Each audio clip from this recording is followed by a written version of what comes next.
Before I knew Jesus, I was very angry. I was suicidal. I hated everybody and everything in it. I also hated myself.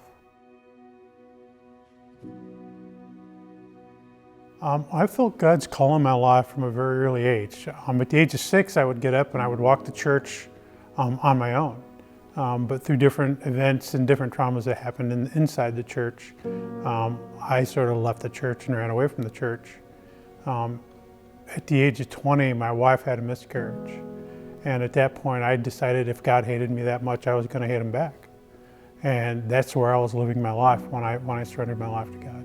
The fact is in my despair and in everything going on in my life, I was busy showing him how much I hated him, and he was still busy telling me how much he loved me. In October of '97, I was actually at the original Standing in the Gap in Washington, D.C. I was surrounded by Christian men. I'd been invited to go, and I went and I accepted Christ, but I never felt more alone, because how could I possibly tell anybody that I showed up to something like this and I wasn't a Christian? And now,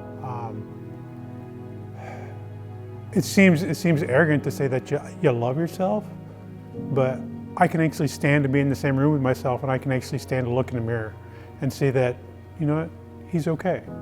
That I'm worth the effort, not because I say I'm worth the effort, but because Christ says I'm worth the effort. For me, it's the idea that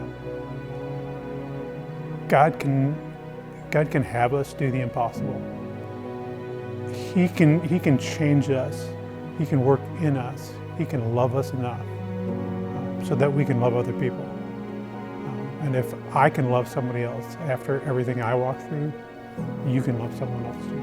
My name is Soble, and I'm a new creation in Christ.